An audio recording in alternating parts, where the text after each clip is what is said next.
Bonjour à tous et bienvenue dans cette vidéo pour le blog onfaitconstruire.fr. Donc j'ai le plaisir d'être chez Christine et Arthur qui ont fait construire maintenant il y a presque 2 ans et qui vont nous faire un retour d'expérience sur leur projet de construction. Donc j'ai découvert déjà leur projet parce que Chris est blogueuse sur son blog Au gré du vent que vous allez pouvoir voir également sur Facebook et Instagram. Donc j'ai découvert ces vidéos qu'elle a partagées notamment sur votre projet de maison. C'est comme ça que j'ai découvert votre projet et qu'on a été amené à se rencontrer pour faire ce témoignage aujourd'hui. Donc Chris, est-ce que tu peux un petit peu en dire plus sur ton activité et les vidéos que tu as faites déjà sur ta maison? Oui, moi c'est Chris et j'ai une chaîne YouTube depuis 2019 donc sur ma chaîne voilà je parle d'un peu de tout mais il y a pas mal de vidéos sur du coup notre projet de construction, les travaux qu'on a fait au début dans la maison, d'aménagement, etc. Et ce qui est rigolo, c'est quand vous avez fait construire, pour diverses recherches, il s'est trouvé que tu es tombé sur le blog On fait construire. Oui, donc en fait au tout début quand on avait signé le compromis pour le terrain. Donc en fait c'était une rue qui n'était pas viabilisée. Et du coup je cherchais des informations sur internet à savoir comment se passait la viabilisation d'une rue ou d'une maison. Et franchement c'était compliqué de trouver des informations, de bonnes informations. Les infos chaudes. Mais oui, parce que en fait, j'ai l'impression que tout le monde mélangeait à la fois le fait de viabiliser une rue et raccorder une maison, Ouais. viabiliser un terrain. Et du coup, oui, j'ai trouvé des informations sur ton site et ça m'a bien aidé. D'accord, c'est gentil, c'est rigolo. Donc, Ouais. ok. Donc voilà, si vous voulez aller faire un tour sur son blog, donc ça s'appelle Au gré du vent. Donc n'hésitez pas à consulter ses différents comptes Instagram et Facebook et YouTube. Donc votre projet de maison, vous avez aménagé donc en juillet 2019 et vous avez fait travailler un constructeur. Vous avez fait le choix de le faire construire. Pour quelle raison déjà faire construire? Il y avait plusieurs raisons. Premièrement, parce que on cherchait beaucoup de petits espaces. Pourquoi? Parce qu'on fait l'école à la maison et il fallait absolument avoir un espace dédié à l'éducation. En plus de ça, on souhaitait avoir une chambre par enfant et avoir un peu de marge. Et donc au final, on voulait un projet avec beaucoup de petits espaces, très cloisonnés, et c'est assez difficile à trouver dans l'ancien. On avait une alternative qui était de prendre des maisons un peu plus grandes, du coup sur des superficies plus larges, Dans l'ancien, ouais. avec de la rénovation à prévoir. On avait un projet qui était pas loin de se faire, mais on n'a pas pu y aller. Et finalement, en fait, la seule possibilité d'avoir ce cloisonnement et ces petites chambres, ces petits espaces séparés, c'était finalement de faire construire et d'adapter un plan. Après, moi, je pense que j'avais aussi le rêve de faire construire, au moins une fois dans ma vie. D'accord. C'était pas forcément ton rêve à toi. Non. Comment s'est passé le projet de la construction dans son ensemble? Pouvez-vous nous faire un retour d'expérience sur son projet, là, que ce soit dans les démarches au départ, la recherche de terrain, la construction elle-même, l'aménagement? Qu'est-ce que vous pouvez nous dire sur toute cette aventure qu'est la construction? Alors, la recherche de terrain, Ouais. en fin de compte, on était en relation avec une agence immobilière pour visiter quelques maisons anciennes. J'avais pas forcément parlé d'un projet de construction avec l'agence parce que à l'époque, on ne trouvait pas les terrains qu'on souhaitait dans nos prix et surtout sur la zone qu'on avait ciblée parce qu'on voulait pas Ouais. être trop loin de Nantes aussi par rapport au travail d'Arthur. Et ça, c'était une de nos priorités, l'emplacement. Et donc, voilà, on faisait des visites et puis à un moment, ça nous convenait pas et à un moment, l'agence me dit mais est-ce que du neuf, ça vous conviendrait pas? Je dis si, mais de toute façon, il y a votre terrain. Et elle me dit justement, il y a des 5 terrains qui viennent de sortir à tel endroit.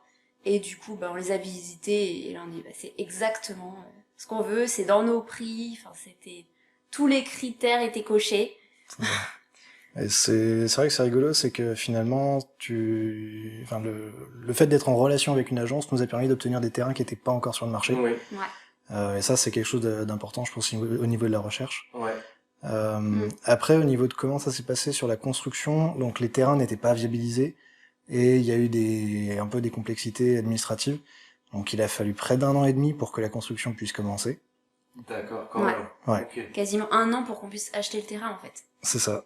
Parce qu'on ne pouvait pas l'acheter tant que la ville, la région, j'en sais rien, n'avait pas raccordé la rue Ouais. à l'eau. D'accord, donc j'imagine que vous aviez signé un compromis de vente avec l'agence avec une clause suspensive sur le permis de construire qui était dépendant de la viabilité, etc.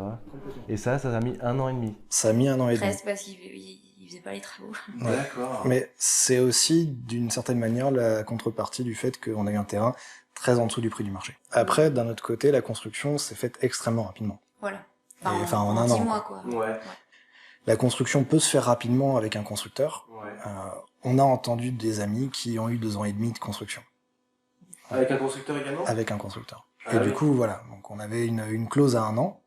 Et ça nous a vachement rassurés parce qu'effectivement, on savait qu'on attendrait pour le terrain, mais on n'attendrait pas pour la maison. D'accord, donc là le constructeur avait vraiment, pour prendre l'exemple de ton ami, il avait pris large, parce qu'effectivement il faut savoir que Ouais. quand on fait construire par un constructeur, on signe donc un contrat de construction de maison individuelle, ce qui engage le constructeur en prix et en délai. Donc en général, là, une construction ça dure 12 mois, il se prend une petite marge quand même de sécurité. Là 2 ans ça fait quand même beaucoup, mais quand même voilà, vous avez eu 12 mois de...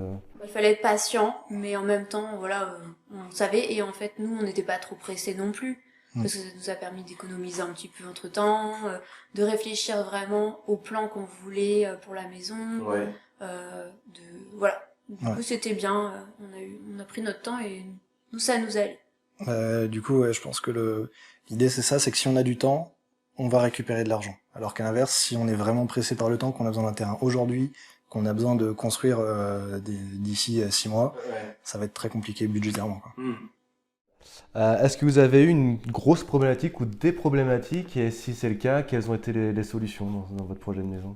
Alors, outre la partie de terrain dont on a parlé un peu plus tôt, il y avait une question d'aménagement de l'eau, je crois, où il y avait les évacuations d'eau qui étaient pas au bon endroit. Mais alors, non, c'est le Alors. constructeur, apparemment, le voisin nous a dit, il y a failli y avoir une petite erreur, mais ils ont rectifié au dernier moment. Ouais. Parce que je pense que c'est parce que notre assainissement, nous, il est derrière, et qu'en général, les gens, ils mettent peut-être plus devant. Ouais. Donc du coup, ils ont peut-être fait un petit changement. Non, c'était la pompe à chaleur. Et après, ouais, il y a Ouais. eu la pompe à chaleur. En fait, on avait, dans les plans, donc on n'a pas de garage. Souvent, la pompe à chaleur, elle est installée dans le garage. Nous, on n'a pas de garage pour l'instant, donc on s'était dit, on va l'installer dans le cellier. Et du coup, non, alors on voulait le mettre dans la salle de bain, je dis n'importe quoi. Ouais. Et au moment, donc tous les plans étaient faits, on avait tout validé, et au moment où ils étaient en train de construire, donc c'est l'électricien, il me semble, quand il a voulu, bah voilà, faire l'électricité dans la maison, il a vu ça, il a dit, ah non mais on met pas une pompe à chaleur à côté d'une douche, enfin c'est dans la loi, ça va pas être accepté, c'est pas conforme. Ouais, voilà.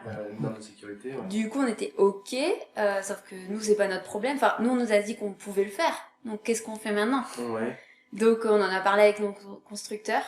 Et on a dit, bon, bah, nous, on veut bien que vous le déplaciez dans le cellier, dans ce cas.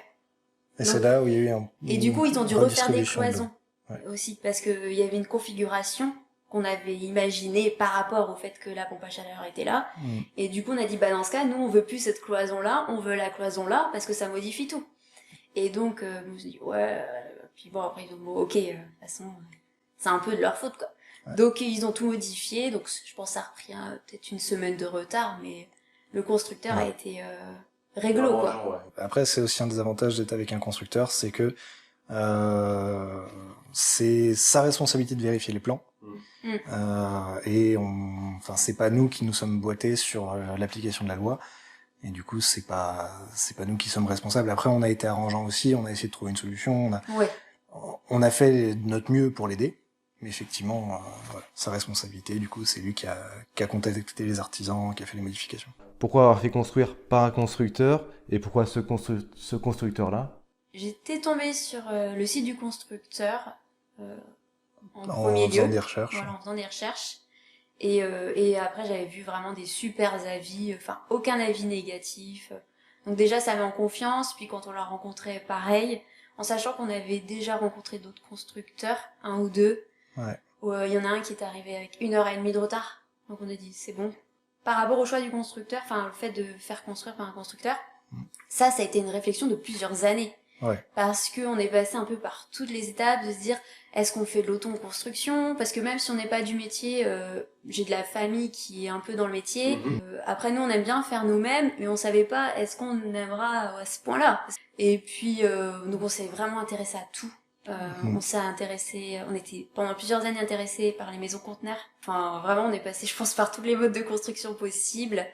Et puis, en fait, on était à un moment de notre vie où on voulait faire le projet, mais on avait une vie aussi très occupée. Et du coup, on s'est dit, je pense qu'on va se tourner vers un constructeur. Et franchement, je pense que ça a été un de nos meilleurs choix. En comparant, en fait, on s'est rendu compte que le plus simple, c'était vraiment le constructeur. Êtes-vous content d'avoir fait construire, bon ça se voit, hein, vous semblez être ravi d'avoir fait ce choix-là. Si c'était à refaire, feriez-vous la même chose? Alors, Christine, oui. Concrètement, j'avais pas les mêmes attentes que Christine sur la question de faire un projet neuf au moins une fois dans ma vie. Et je pense que je serais plus parti sur de l'ancien à retaper.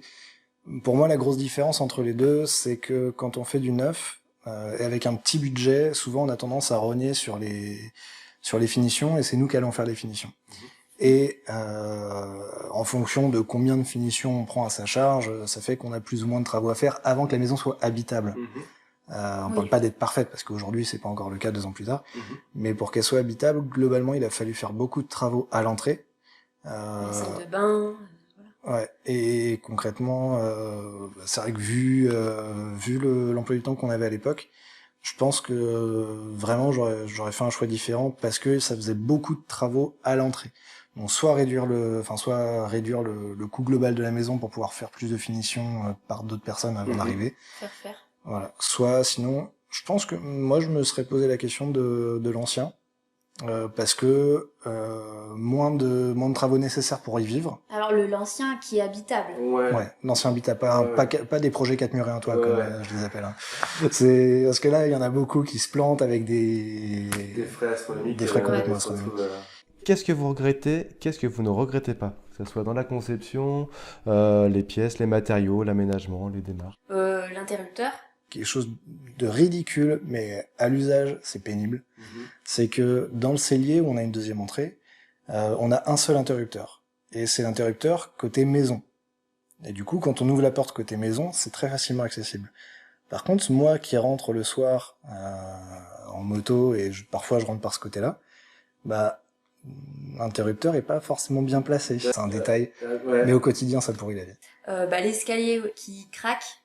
Donc c'est un escalier en bois. Alors c'est pas horrible, mais le matin, c'est vrai que quand je descends, je pense que parfois je réveille les enfants. Ouais, sinon, dernier regret, c'est au niveau d'une fenêtre, où on avait anticipé de faire une fenêtre coulissante, ce qui nous permettait de mettre des écrans d'ordinateur assez proches.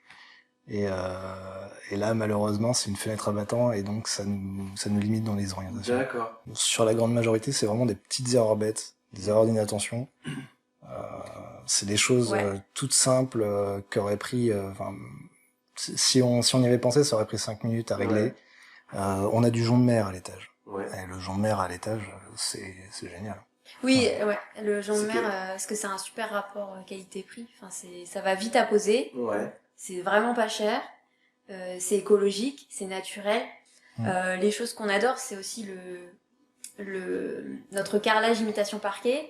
Avec le chauffage au sol, ça passe super bien. C'est idéal, le carrelage. Ouais, parce que pour le coup, c'est pas froid en hiver, et en été, c'est frais. Et l'avantage à l'entretien du carrelage qui est... c'est génial, quoi. En termes d'organisation, en termes de plan, vraiment, ça correspondait à ce qu'on voulait.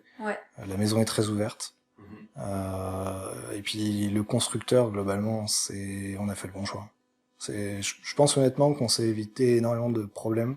On s'est pas engagé avec quelqu'un qui avait pas de retour sur Internet. On a pu avoir des retours d'expérience. Donc pour finir, est-ce que vous auriez un conseil ou des recommandations à ceux qui nous regardent et qui ont un projet de faire construire? Regardez les avis, ça c'est number one. Les retours, pas forcément les maisons témoins, parce qu'en fait ça veut rien dire. Si le constructeur monte sa plus belle maison, ça veut rien dire.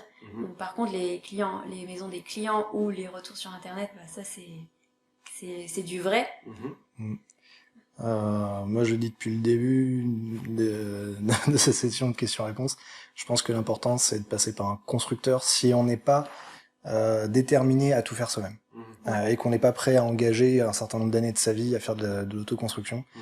Je pense que le constructeur, c'est vraiment le moyen le plus simple d'assurer une construction sans souci. Après, on peut tomber sur un très bon architecte et un très bon maître d'œuvre, mais l'intérêt d'avoir quelqu'un qui contractuellement est responsable de l'achèvement de la maison, je pense que c'est un moyen simple d'avoir un projet qui se passe mieux, en tout cas, que si on gère énormément de choses seul. D'accord. Et on n'a pas parlé de la phytoépuration Ah oui. dans les choses. Deux particularités donc à la construction, parce que quand j'ai vu, parce que j'ai connu donc Chris et Arthur sur le blog sur la chaîne YouTube de Chris, et a fait une vidéo sur justement les choses qui leur sont arrivées pour la construction. Donc il y a l'épisode du cabanon et aussi la station donc phytoépuration. Qu'est-ce que vous pouvez nous dire sur ces deux sujets assez atypiques? Cabanon, vas-y. Ouais. Au niveau du cabanon, donc on savait qu'on n'avait pas le budget pour faire un garage. Et donc on s'est dit, bah, vu qu'il y a les nouvelles lois qui font qu'au-dessus de 5 mètres carrés de surface au sol, faut payer la taxe foncière, je crois. Et on a regardé justement un cabanon qui faisait 4 mètres 20. On en était très contents. Par contre, le jour où la mairie est venue vérifier que le permis de construire était bien respecté, Pour la maison. pour la maison, ils ont vu, mais par contre là, vous avez une dépendance de plus de 5 mètres carrés. Comment ça, plus de 5 mètres carrés? Bah oui, c'est en prise au sol. Et nous, enfin, on n'a pas compris sur le coup, parce qu'on est allé mesurer, et bah non. Et là, on a compris, c'est les débords du toit. En dessous de 5 mètres carrés, il n'y a pas besoin de permis de construire, il n'y a pas de taxe foncière. Faut faire attention, c'est pas 5 mètres carrés de surface au sol, c'est 5 mètres carrés de surface tout compris. Ouais. Et du coup, pour la phytoépuration? La phytoépuration, donc en fait, c'est notre système d'assainissement, parce que comme on est à la campagne, on n'a pas le tout à l'égout. Ce qui est connu en général, c'est qu'on installe une fosse septique ou une microstation. C'est ce qui se fait le plus maintenant. C'est le plus classique. Phytoépuration, donc c'est une épuration par les plantes. Donc en fait, c'est pas les plantes, c'est les bactéries qui sont hébergées dans par les plantes. racines des plantes. Ouais. Donc en gros, c'est des bacs, il y a plusieurs bacs, et donc l'eau usée arrive et elle est filtrée dans différents bacs par les bactéries, et à la fin, elle ressort. Alors pas buvable, mais en tout cas assez propre pour être rejeté dans le fossé, comme avec une microstation. Ouais, alors dans la pratique, les tests qui ont été faits montrent qu'elle est buvable. En tout cas, par rapport à l'eau qu'on peut obtenir dans le robinet, on est sur au moins le même niveau de qualité. Et après, l'avantage qu'on peut avoir avec une phytoépuration plutôt que par rapport à une microstation ou à une fosse septique en particulier, c'est que l'entretien est extrêmement restreint. Ouais. On a une taille des roseaux à faire par an, et c'est tout. Et désherber 1 à 2 fois par an, et ça s'enlève facilement. Et on n'a pas de camion à faire venir pour vider la fosse septique, on n'a qu'une pompe de relevage, donc on a un entretien ou peut-être une pompe à changer tous les 20 ans, mais à part ça... D'accord, bah écoutez, super. Merci beaucoup d'avoir participé à toutes ces questions-réponses pour ce témoignage sur la construction de maison. Merci Chris, merci Arthur de m'avoir reçu chez vous et d'avoir répondu à mes questions. J'espère qu'elles vous seront utiles dans votre propre projet de construction. J'espère que cette vidéo vous a plu. Je vous dis à bientôt sur onfaitconstruire.fr et également sur le blog de Chris, donc Au gré du vent. À bientôt. Salut. Au revoir.